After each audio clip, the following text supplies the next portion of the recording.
My dear students, today we will discuss electron displacement effect. हम जानते हैं कि ऑर्गेनिक कंपाउंड में मुख्यतया कोवैलेंट बॉन्ड होता है या ऑर्गेनिक कंपाउंड में जो एटम्स होते हैं वो कोवैलेंट बॉन्ड के द्वारा एक दूसरे से जुड़े रहते हैं और इस बॉन्ड के बीच जो इलेक्ट्रॉन पेयर होते हैं वो उस दोनों एटम में से किसी भी एक एटम की तरफ शिफ्ट भी हो सकते हैं, यानी कि स्लाइटली डिस्प्लेस भी हो सकते हैं, चाहे वो एक एटम की तरफ हो या दूसरे एटम की तरफ हो। जैसे इस तरह से वे शिफ्ट होते हैं। जैसे इस एग्जाम जो हमने यहाँ कर्सर चल रहा है, यहाँ देखेंगे तो ये ए साइड में इलेक्ट्रॉन शिफ्ट हो गया और दूसरे में बी साइड में इलेक्ट्रॉन शिफ्ट हो गया। तो इस तरह से जब ये इलेक्ट्रॉन का डिस्प्लेसमेंट होता है किसी भी इफेक्ट की वजह से या किसी भी कारण से या किसी भी एटम की इलेक्ट्रोनेगेटिविटी या पोलर ग्रुप की वजह से, तब इस तरह के इफेक्ट को हम इलेक्ट्रॉन डिस्प्लेसमेंट इफेक्ट कहते हैं। And these effect are of 4 types. It means कि यह इलेक्ट्रॉन डिस्प्लेसमेंट इफेक्ट 4 तरह का होता है, 4 भागों में विभाजित करते हैं। पहला है इंडक्टिव इफेक्ट, दूसरा है इलेक्ट्रोमेरिक इफेक्ट, तीसरा मेसोमेरिक इफेक्ट एंड चौथा है हाइपर कॉन्जुगेशन इफेक्ट। तो हम इसे वन बाय वन डिस्कस करेंगे और इसमें हम पहले डिस्कस करते हैं इंडक्टिव इफेक्ट। जैसा कि आप जानते हैं, अगर कोवैलेंट बॉन्ड दो समान एटम के बीच बना हो, इट मीन्स कि ऐसे एटम जिसकी इलेक्ट्रोनेगेटिविटी सेम हो, तब उनके बीच का जो बॉन्डेड इलेक्ट्रॉन है वो दोनों ही एटम के बीच में सिचुएटेड होता है। लेकिन अगर यही कोवैलेंट बॉन्ड दो डिफरेंट एटम्स के बीच बना हो, यानी कि इन दोनों एटम्स की इलेक्ट्रोनेगेटिविटी में कुछ डिफरेंस हो, तब ये इलेक्ट्रॉन मोर इलेक्ट्रोनेगेटिव एटम की तरफ शिफ्ट हो जाता है और जिस एटम की तरफ ये इलेक्ट्रॉन शिफ्ट होता है वो atom slightly negative charge acquire कर लेता है और जिस तरफ से शिफ्ट होता है वो स्लाइटली पॉजिटिव चार्ज डेवलप हो जाता है उस पर। इस तरह से इन दोनों के बीच, दोनों एटम के बीच एक डाइपोल, एक द्विध्रुव क्रिएट हो जाता है और इसकी वजह से इस तरह के बॉन्ड को हम पोलर बॉन्ड कहते हैं। और ये पोलैरिटी इस इलेक्ट्रोनेगेटिविटी में डिफरेंस की वजह से होती है। इसलिए ये जो आपका डिस्प्लेसमेंट इफेक्ट है ये परमानेंट इफेक्ट होता है और इस परमानेंट इफेक्ट होता है। तो ये इसको हम इस तरह से भी डिफाइन कर सकते हैं कि अगर हम एक एग्जाम्पल ले लेते हैं इंडक्टिव इफेक्ट के लिए। सपोज करिए कि हमने एक एल्केन का एग्जाम्पल लिया और एल्केन में जो हमने मीथेन लिया है, इस मीथेन में कार्बन और हाइड्रोजन की इलेक्ट्रोनेगेटिविटी में अंतर बहुत ज्यादा नहीं है, स्लाइटली डिफरेंस है। हम मान लेते हैं कि लगभग बराबर है। तब इस केस में जो इनके बीच का बॉन्डिंग इलेक्ट्रॉन है जो कोवैलेंट बॉन्ड फॉर्म होने के में बना है, वो इलेक्ट्रॉन इस कार्बन और हाइड्रोजन के लगभग बीच में उपस्थित होगा और यहाँ कोई भी पोलैरिटी क्रिएट नहीं होगी, इट मीन्स कि ये पोलर कोवैलेंट बॉन्ड की तरह नहीं होगा। इसी तरह अगर हम इथेन लेते हैं तो दोनों कार्बन जो एटम्स हैं इनके बीच में कोवैलेंट बॉन्ड के बीच का जो इलेक्ट्रॉन है वो दोनों ही कार्बन के बीच में सिचुएटेड होगा, और उसकी वजह से जो ये हमने यहाँ कर्सर चल रहा है इस तरह का एक सिचुएशन होगा, और कार्बन और कार्बन के बीच में इलेक्ट्रॉन रहेंगे, और जो इलेक्ट्रॉन डेंसिटी है वो इवेंटली डिस्ट्रीब्यूटेड होगी, यानी एक समान रूप से डिस्ट्रीब्यूटेड होगा, जिसको हम नॉन पोलर बॉन्ड के रूप में जानते हैं। लेकिन अगर ऐसा हो कि अगर हम एग्जाम्पल ले लें एल्काइल क्लोराइड का केस, एल्काइल क्लोराइड मतलब हो गया like methyl chloride, ethyl chloride और सम अदर कंपाउंड। तो अगर हम मिथाइल क्लोराइड ही लेते हैं तो आप देखिए ये Cl है जो CH3 के साथ अटैच है, तो इस Cl की इलेक्ट्रोनिगेटिविटी ज्यादा है कंपेरिजन टू कार्बन।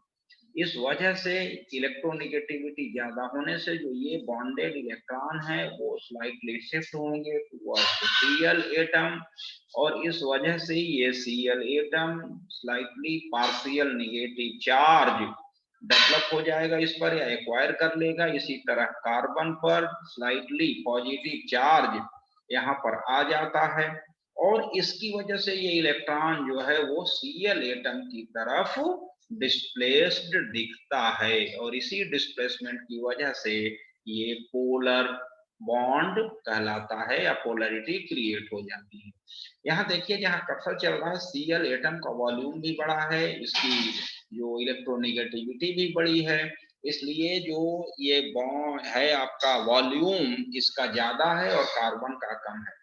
Cl पर ज्यादा इलेक्ट्रॉन है, C पर कम इलेक्ट्रॉन है, इसलिए जो इलेक्ट्रॉन का डिस्ट्रीब्यूशन होगा वो अनइवेंटली होगा। अनइवेंटली मतलब कि एक असमान वितरण होगा, एक के पास ज्यादा एक के पास कम होगा, जिसकी वजह से इस तरह के बॉन्ड को हम पोलर बॉन्ड कहते हैं।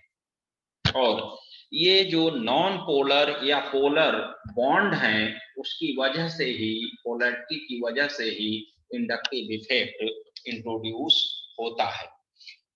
हम इस इंडक्टिव इफेक्ट को एरो के द्वारा रिप्रेजेंट करते हैं, और एरो, उस एरो का जो चिन्ह होता है, एरो का जो हेड होता है वो उस डायरेक्शन में होता है जिस डायरेक्शन में इलेक्ट्रॉन का डिस्प्लेसमेंट होता है।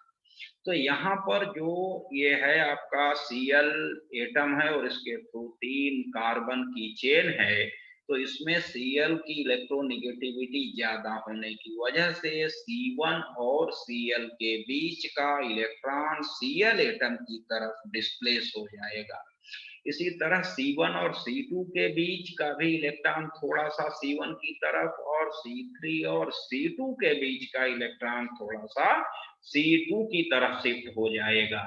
इसी तरह इस पूरे होल मॉलिक्यूल में आप देख रहे हैं कि एक जगह delta negative, delta positive, then double delta positive and then triple delta positive है।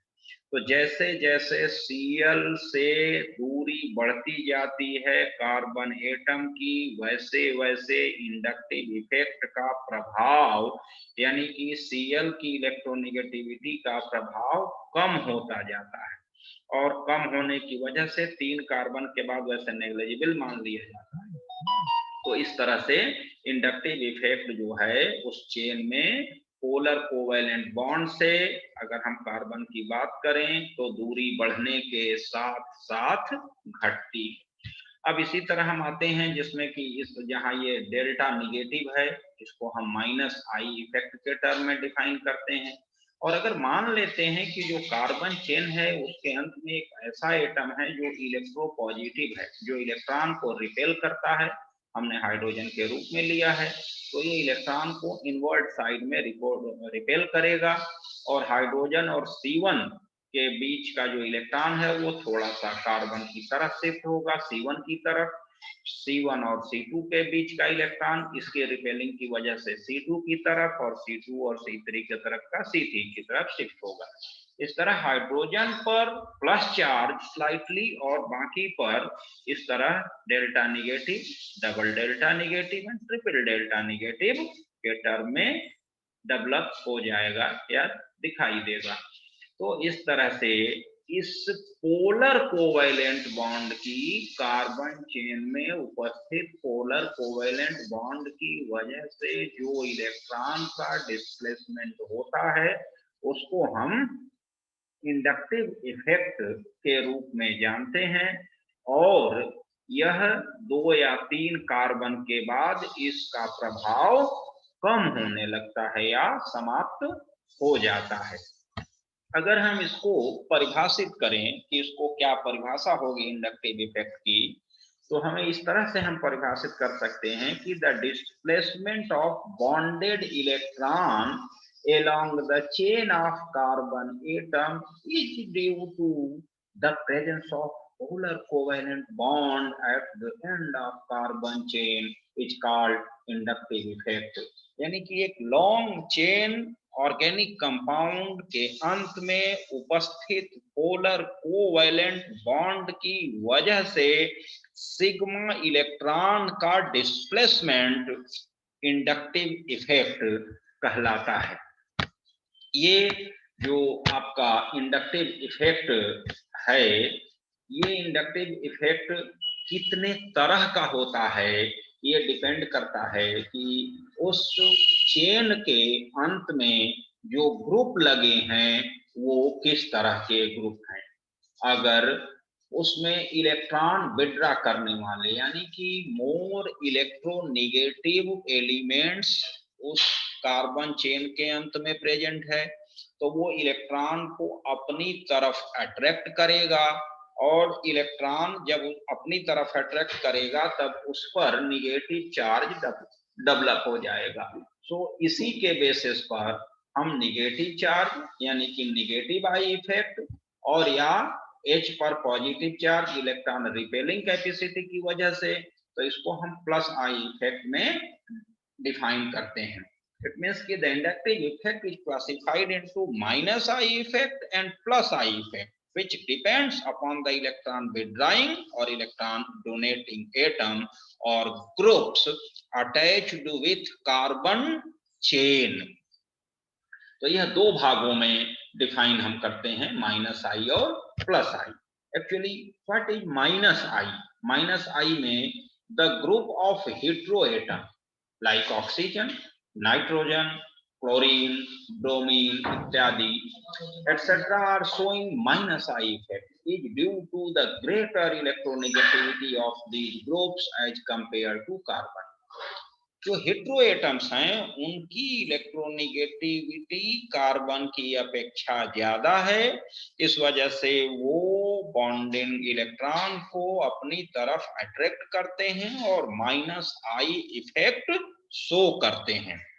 तब decreasing order of minus I effect of some groups related to hydrogen, hydrogen को बेस मानते हुए एक ये सीरीज है जिसमें कि आपको माइनस आई इफेक्ट के घटते क्रम में इसको अरेंज किया गया है ग्रुप्स को। ये बहुत इंपॉर्टेंट है और इसके बेसिस पर हम बहुत सारी एप्लीकेशंस को लेंगे और उसको एक्सप्लेन करेंगे, like acid strength, basic strength, strength of alkynes, stability of carbon ion, carbonium ion, free radical. तो वहां पर इस सीरीज की जरूरत पड़ेगी और इसको मुझे लग रहा है कि स्टूडेंट्स को याद होना चाहिए। यहाँ पर NO2 की इलेक्ट्रोनेगेटिविटी सबसे ज्यादा है, इसलिए इसका माइनस आई इफेक्ट सबसे ज्यादा होगा और हाइड्रोजन की इलेक्ट्रोनेगेटिविटी सबसे कम है, इसलिए इसका माइनस आई इफेक्ट सबसे कम होगा।